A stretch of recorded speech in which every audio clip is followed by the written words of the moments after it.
Graça e paz, meus amados irmãos.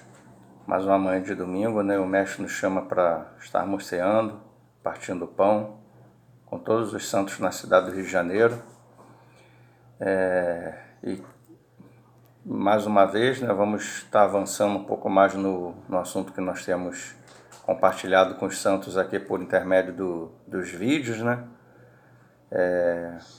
Para que os irmãos venham estar meditando nas Escrituras, no assunto do ministério celestial do Senhor Jesus, né? A gente já tem falado já em alguns vídeos anteriores com relação ao ministério celestial do Senhor Jesus. E na última vez falamos com relação a Cristo como mediador, né? Que para isso ele ascendeu aos céus, para ser mediador dos homens para com Deus, né? Com o Pai. Ele é o único mediador. E a gente está continuando, dando continuidade nesse assunto, né? Do ministério celestial do Senhor Jesus. Hoje, assim, eu queria estar comentando com os irmãos, né? Com relação ao encargo de Lucas. O encargo de Lucas com relação à ascensão, né? Que esse assunto do ministério celestial do Senhor Jesus, ele começa quando Jesus ressuscita, né?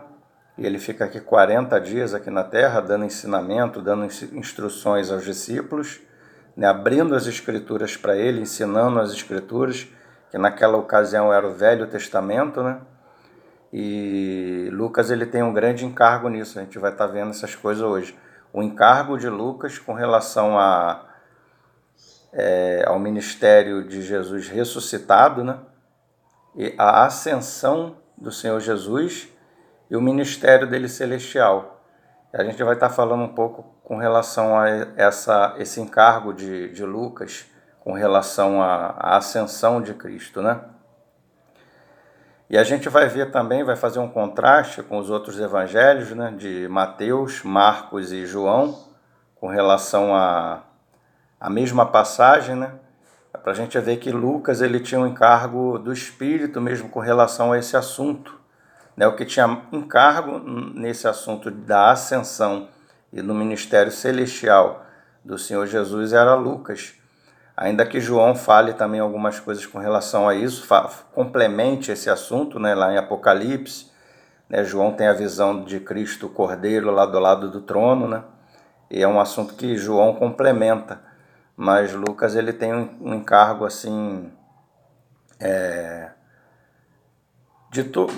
maior encargo de todo o assunto, né? A gente vai estar lendo isso. Primeiro a gente vai estar lendo Mateus, Marcos e João, nessa mesma passagem, para a gente perceber o que eles falavam, né? E o que depois a gente vai ver o que Lucas fala com relação à ascensão de Cristo, né? A gente vai começar com Mateus 28, que é a visão que Mateus teve com relação a essa passagem da ascensão, né?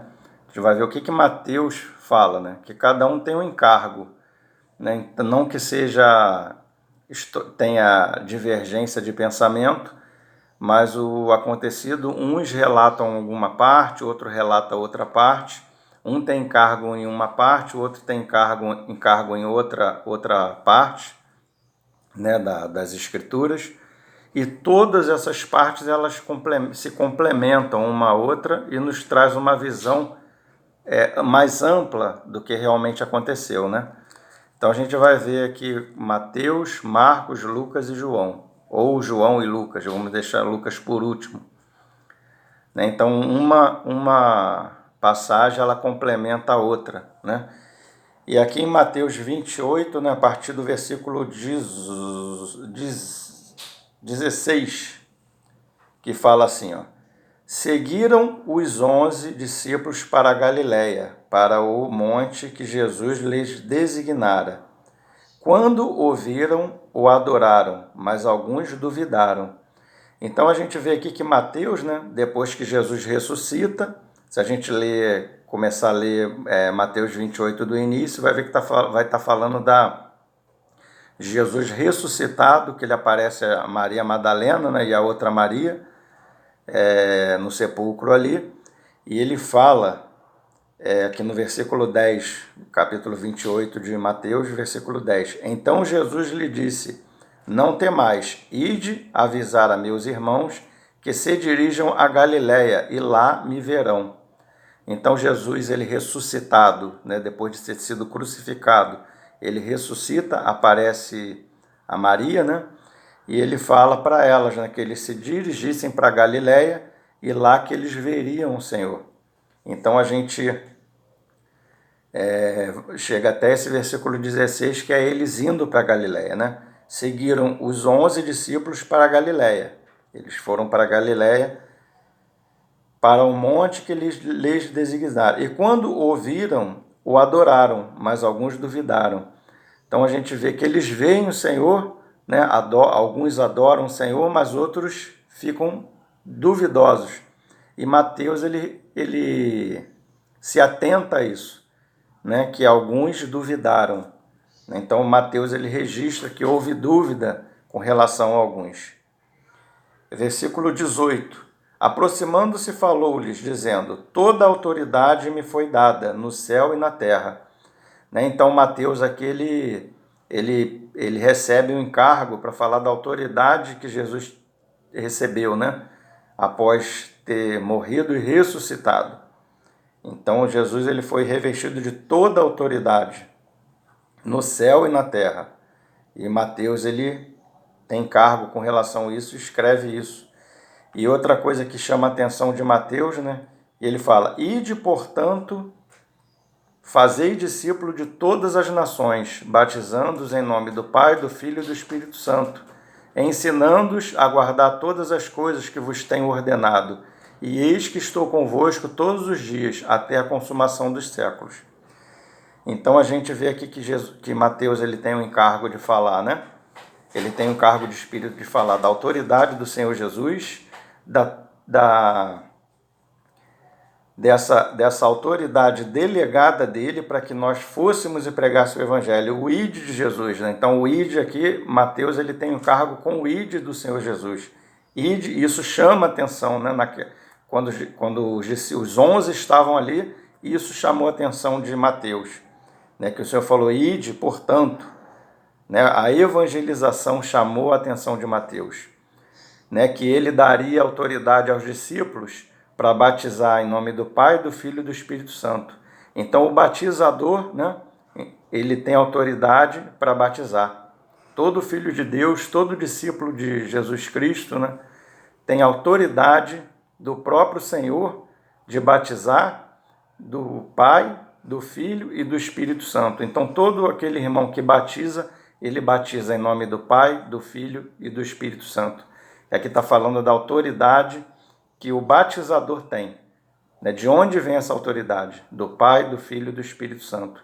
E aquele que é batizado, ele se batiza em nome de Jesus, porque o que está sendo batizado, ele está se identificando com Cristo, né? Com a morte de Cristo, com a ressurreição de Cristo, sepultamento de Cristo, ressurreição, a nova vida, né? de Cristo, que é a vida no Espírito Santo.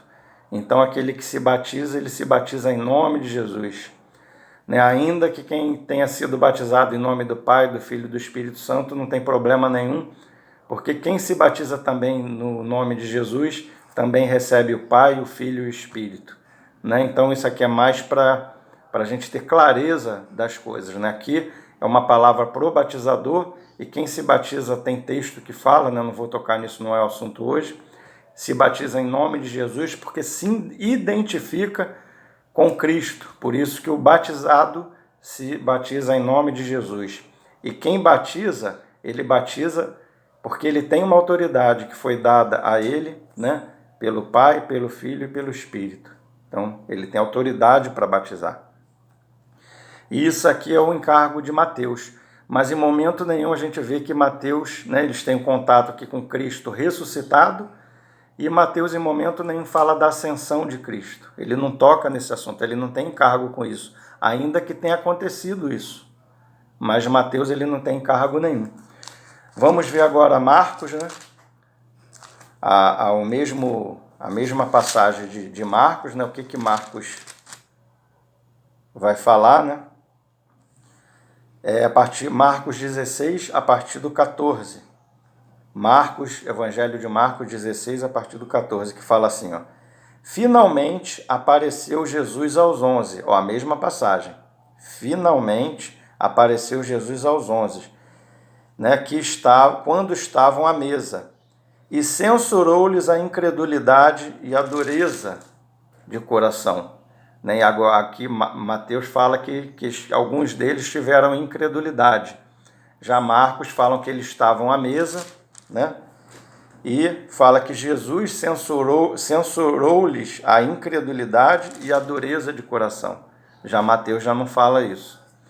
Porque não deram crédito aos que tinham visto já ressuscitado. Né? Então Marcos também ressuscita aqui. Porque não deram crédito aos que já tinham visto ressuscitado. E disse-lhes, ide por todo mundo e pregai o evangelho a toda criatura. Né? Então também chama a atenção de Marcos aqui o ide do Senhor. Ele não fala da autoridade, mas ele chama aqui a atenção de Marcos, né? Com relação à evangelização. E outra coisa que chama a atenção de Marcos, né? Ide por todo mundo, pregai o evangelho a toda criatura. Quem crer e for batizado será salvo. Quem, porém, não crer será condenado. Então ele crê aqui na fé, né? No que crê e que não crê. Quem crê e for batizado será salvo, e quem não crê será condenado. Estes sinais hão de acompanhar aqueles que creem. Em meu nome expelirão demônios, falarão novas línguas, pegarão as serpentes, e se alguma coisa mortífera beberem, não lhes fará mal. Se impuserem as mãos sobre enfermos, eles ficarão curados. De fato, o Senhor Jesus, depois de lhe ter falado, foi recebido no céu. Te vê aqui que Marcos agora toca aqui com relação à ascensão. Depois de tudo que Jesus falou, né, eles viram o Senhor, e depois de tudo que o Senhor Jesus ter falado, todas as coisas, foi recebido no céu, assentou-se à destra de Deus. E eles, tendo partido, pregaram em toda parte, cooperando com eles o Senhor e confirmando a palavra por meio de sinais que se seguiam.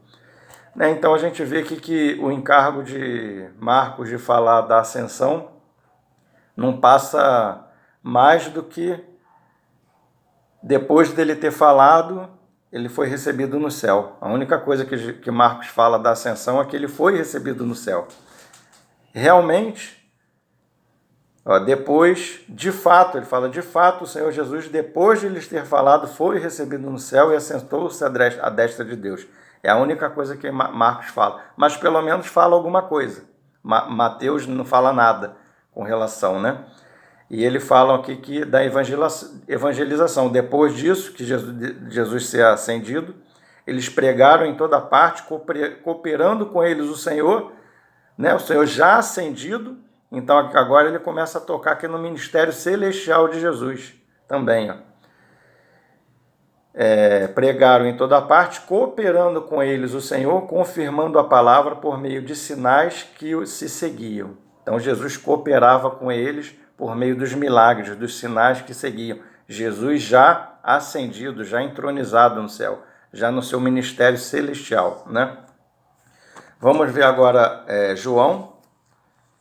A gente não vai ler todo, né? Que começa João, é o capítulo, se eu não me engano, 28, não, 21. É o capítulo 21 de João, que é o último capítulo de João, né?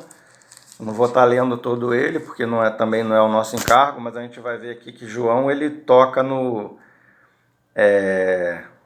momento que eles veem Jesus ali no barco, né? Que eles estavam pescando, e vem Jesus na terra. João reconhece que era Jesus. Pedro se veste porque estava despido, pula na água e vai ver Jesus. Eles vêm trazendo peixe nos barcos, né? No barco, a rede cheia de peixe. E João vai relatar aqui aquele momento do Senhor reconciliando Pedro na comunhão, né? Então a gente vai ver aqui que ele é aquela passagem que eu creio que todos os irmãos conhecem, que o Senhor pergunta para Pedro: Pedro, tu me amas? 3 vezes, né? Pedro, tu me amas? Pedro, tu me amas? E Pedro fala: sim, Senhor, eu te amo. Sim, Senhor, eu te amo. E o Senhor apacenta as minhas ovelhas, pastoreia os meus cordeiros. Né? Então a gente vê que João aqui, ele toca, né, na reconciliação de Pedro, né? E no apacentamento, né, na comissão de Pedro para o apacentamento, do pastoreio, né? Mas ele não toca nada com relação à ascensão. João não toca nada com relação à ascensão de Cristo. E aqui o testemunho de João, João 21, 24, fala assim: este é o discípulo de que dá testemunho a respeito destas coisas, e que as escreveu, e sabemos que o seu testemunho é verdadeiro. Há, porém, ainda muitas outras coisas que Jesus fez. Se todas elas fossem relatadas, uma por uma, creio eu, que nem no mundo inteiro caberiam os livros que seriam escritos. Então, João aqui ele fala de muitas outras coisas que Jesus fez, mas que ele não deu muita importância, achou que não deveria ser escrito, né?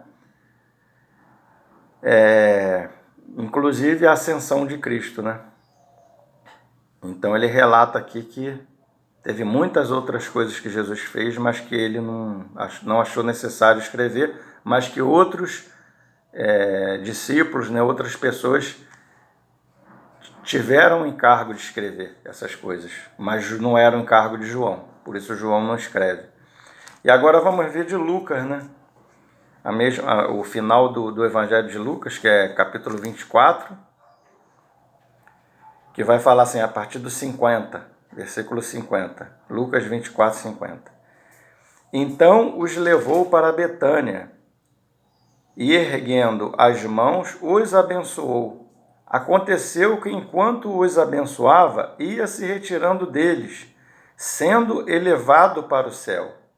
Então eles, adorando, voltaram para Jerusalém, tomados de grande júbilo, e estavam sempre no templo, louvando a Deus. Né? Então a gente vê aqui que Lucas ele traz a questão da ascensão com um pouco mais de detalhe aqui no Evangelho, né, de Lucas. E Lucas também traz mais detalhes com relação do tempo de Jesus ressurreto aqui nessa terra também, né, que nos é muito importante também.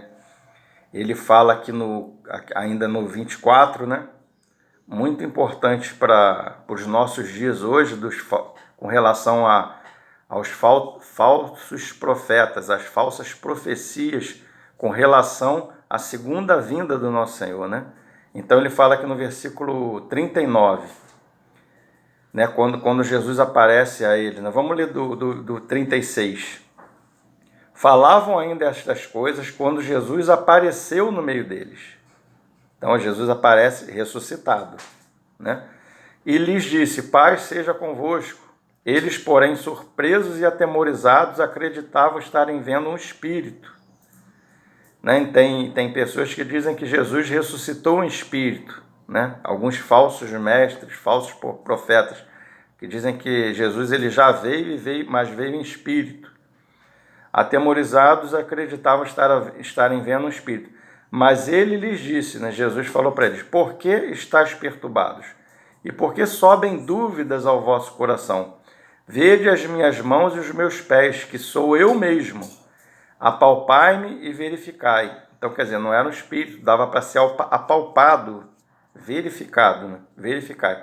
Porque um espírito não tem carne nem ossos, como vedes que eu tenho. Então, Jesus agora, né, ele manda que eles toca aqui em mim, olha aqui as feridas nas minhas mãos, né?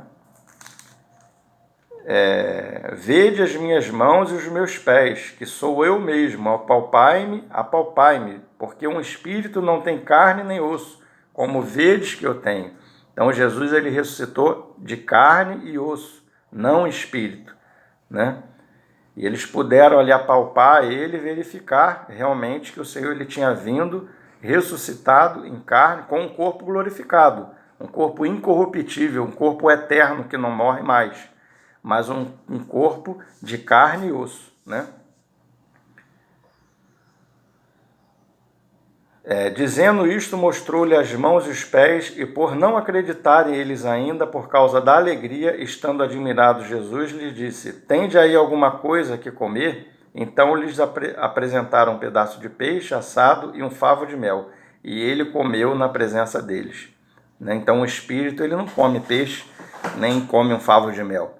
Então o Senhor ainda comeu ali peixe, favo de mel na presença deles, para que eles vissem que era um homem de carne e osso, que podia ser apalpado, que comia, né?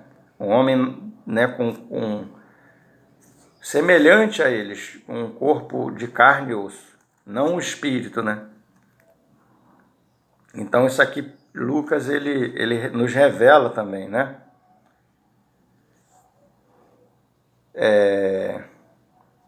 44. A seguir Jesus lhes disse: São estas as palavras que eu vos falei, estando ainda convosco. Importava-se cumprisse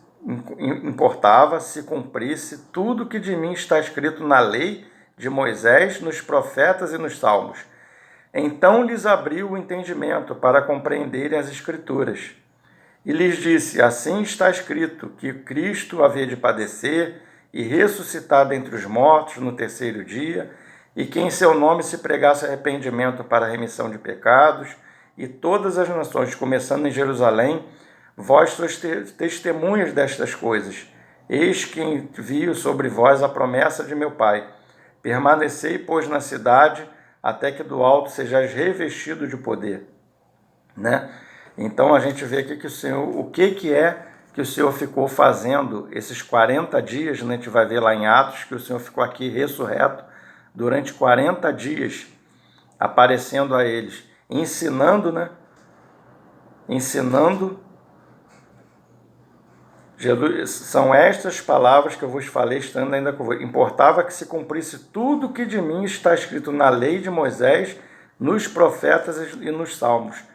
Então, versículo 45, a parte A. Então lhes abriu o entendimento. Então abriu o entendimento dele para as Escrituras.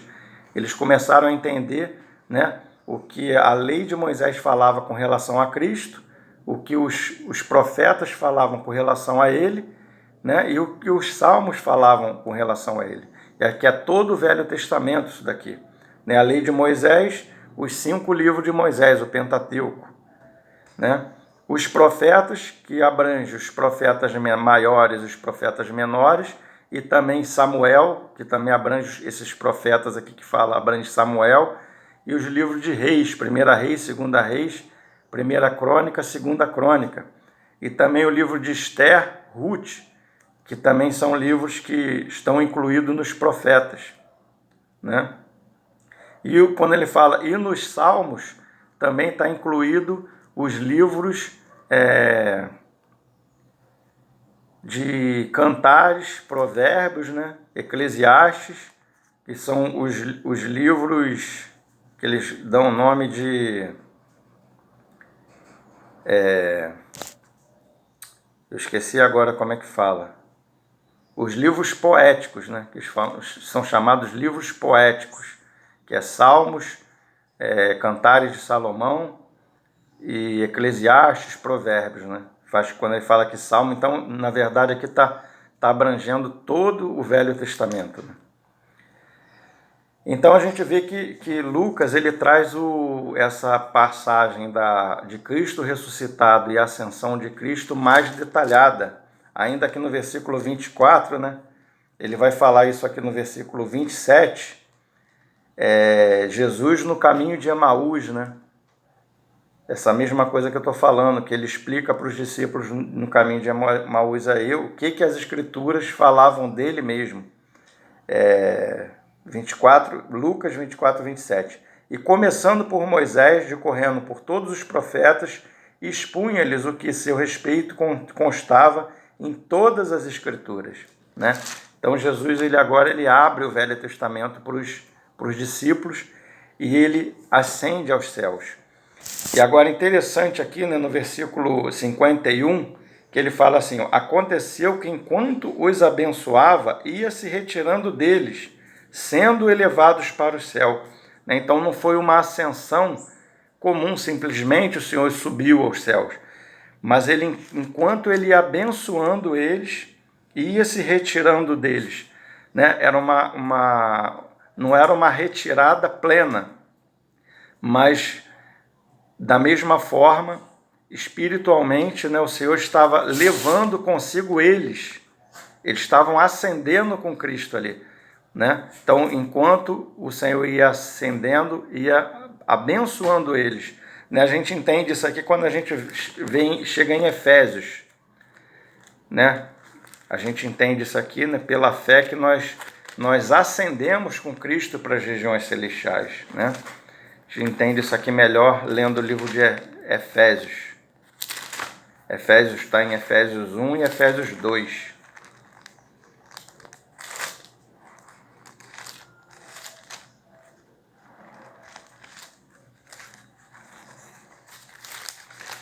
Efésios 1 fala assim, ó. Vamos ler o 3 e o 4. Bendito o Deus e Pai de nosso Senhor Jesus Cristo, que nos tem abençoado com toda sorte de bênção espiritual nas regiões celestiais em Cristo, assim como nos escolheu nele antes da fundação do mundo para sermos santos e irrepreensíveis perante ele em amor. Então a gente vê aqui que no 3, né? Nos tem abençoado com toda sorte de bênção espiritual nas regiões celestiais em Cristo, na ascensão de Cristo.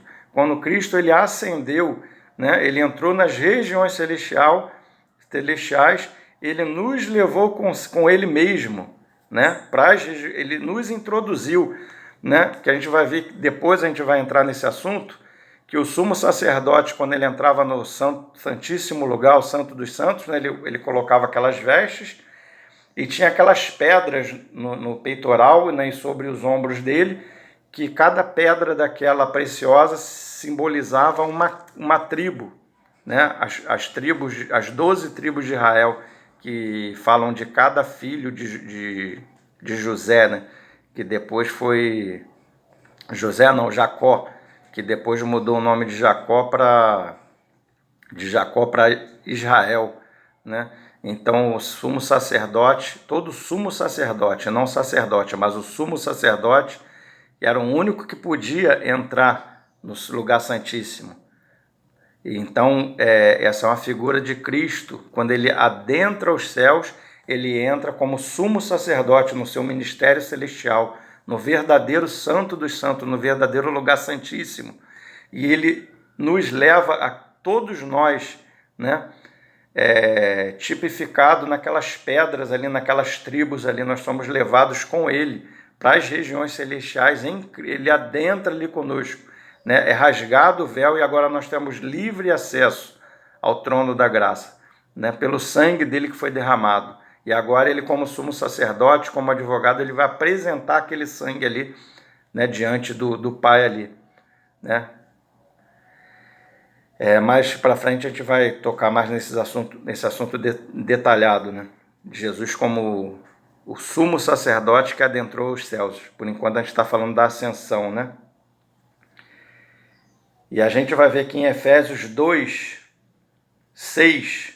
Efésios 2, 6 fala assim, ó, e juntamente com ele nos ressuscitou, ó, e agora por fé, juntamente com ele, estávamos junto com ele quando ele ressuscitou, né? O Senhor ele ressuscitou, mas ele nos incluiu, morreu, nos incluiu na sua morte, ressuscitou e nos incluiu na sua ressurreição, e juntamente com ele nos ressuscitou e nos fez assentar nos lugares celestiais em Cristo Jesus, né? Então ele nos fez assentar. Quando ele ascendeu, nós ascendemos com ele também. E quando ele se assentou à destra do Pai no seu trono, nós assentamos com ele também, né? Então aqui está falando disso, nos fez assentar nos lugares celestiais em Cristo Jesus, né? Então recebemos toda a sorte de bênção, né? Como a gente leu aqui, ó. No capítulo 1, versículo 3, né? Com toda a sorte de bênçãos espirituais nas regiões celestiais em Cristo Jesus. Morremos com ele, nós fomos incluídos nele, o Senhor ele se fez um conosco.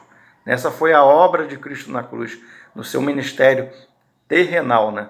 Mas agora ele começa a nos introduzir no que é celestial. Ele entra no verdadeiro santuário, no verdadeiro santo dos santos, no verdadeiro santíssimo, e nos leva com ele, né? E estamos lá por fé, porque cremos que o Senhor fez isso, né? Então esse é o ministério de Lucas com relação, o encargo de Lucas com relação à ascensão, né? Vamos ver agora em Atos 1, porque ele continua falando isso em Atos 1.